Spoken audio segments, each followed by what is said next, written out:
decepciona. Qual é a solução? Não sei qual é a solução. Continue a nadar, continue a nadar, continue a nadar, nadar, nadar. Pra achar a solução, nadar, nadar. Dory, para de cantar.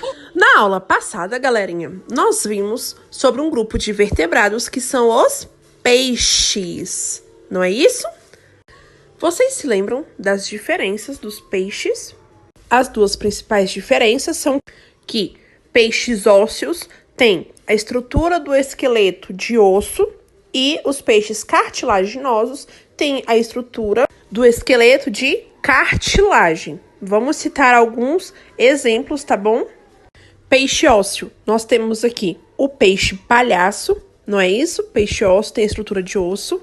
A piranha, que também tem a estrutura óssea, aí o esqueleto. E o cavalo marinho, tá bom, pessoal? Esses são exemplos de peixes ósseos. De peixes cartilaginosos, nós temos o tubarão e a raia. Outra coisa que nós vimos sobre os peixes foi a alimentação.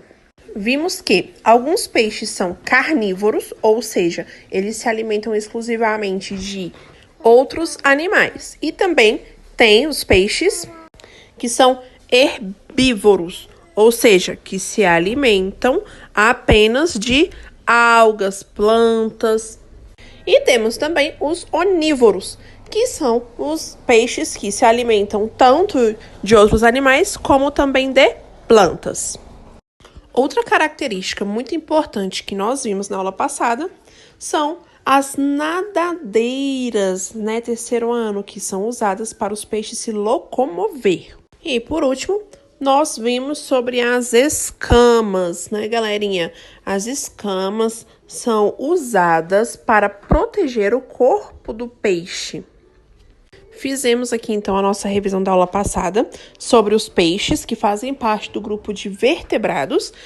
E agora, vamos para o nosso conteúdo de hoje, certo? Vamos comigo! Fala, galerinha do terceiro ano! Hoje, eu trouxe aqui para vocês mais um exemplo de vertebrados. São os anfíbios, galerinha! Os anfíbios são animais ovíparos. Ou seja, os animais que nascem de dentro de um ovo, ou seja, fora da barriga da mãe. Como nós vemos aqui, o sapo está depositando o seu ovo na água. E as crias nascem de dentro desses ovos, já na água. E uma curiosidade, pessoal, é que nesse estágio aqui, esse estágio de larva do sapo, eles são chamados de girinos. Esses anfíbios, eles vivem apenas em água doce, certo? Em rios e lagoas. Quando eles crescem, eles podem viver tanto dentro da água quanto fora da água. Eles respiram tanto pelos pulmões quanto pela pele. Eles têm a pele úmida e não possuem pelos, pessoal. Esse aqui é um outro exemplo de anfíbio, tá? Esse anfíbio aqui, pessoal, se chama salamandra. Uma curiosidade, pessoal, dos anfíbios é que eles possuem o sangue frio. Ou seja, a temperatura do corpo deles varia com a temperatura do ambiente. Vocês sabiam que os anfíbios são os únicos vertebrados que, quando nascem, têm cauda e vivem na água? Outra curiosidade é que, conforme eles vão crescendo, vai crescendo também 4 patas, o que auxilia na locomoção quando eles estão em terra, em solo firme, certo? Essa mudança é conhecida como metamorfose. Já na fase adulta, pessoal, os sapos são carnívoros. Eles usam a língua comprida e pegajosa para capturar insetos. Eu trouxe aqui para vocês o quadro Você Sabia? Ele contém uma curiosidade muito legal sobre os anfíbios. Ele traz aqui, pessoal, que alguns anfíbios possuem toxinas na pele, ou seja, alguns anfíbios são venenosos. E esse veneno, essa toxina, ela é usada para proteger o animal. E os animais que possuem essas toxinas, eles têm uma coloração chamativa. E essa cor chamativa é justamente para alertar os predadores de que aquele animal tem como se proteger. Como é o caso da Gabi. É um sapo venenoso que possui cor chamativa e ela participa do filme Rio 2. Galerinha, o que vocês acham de assistir o filme Rio 2 para observar melhor os anfíbios que aparecem nesse filme? Uma boa ideia, né, galerinha? Então, vou pedir para que vocês assistam esse filme, tá? Observem o comportamento da Gabi, que é a sapinha, né, que tem as toxinas na pele para se proteger. Observem o comportamento dela, do que ela se alimenta, certo? Em seguida, vou pedir para vocês listarem para a tia, no caderno de ciências, 3 anfíbios que a tia não tenha citado na aula hoje. Então, a tia falou, por exemplo, do sapo, da salamandra, não é isso? Então, podem pesquisar na internet esses 3 anfíbios, ou também procurar no próprio livro de vocês, ou em revistas, jornais, e listar para a tia, no caderno de ciências, os 3 anfíbios que a tia não tenha citado hoje aqui na aula, certo? E aí, vocês vão colocar no caderno esses anfíbios e descrever se possuem as toxinas, né, na pele, ou se não, e onde vivem, onde é mais fácil de encontrá-los.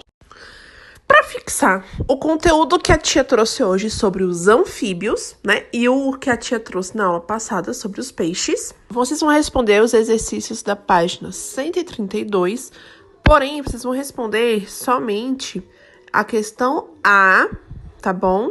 A letra A da questão 1.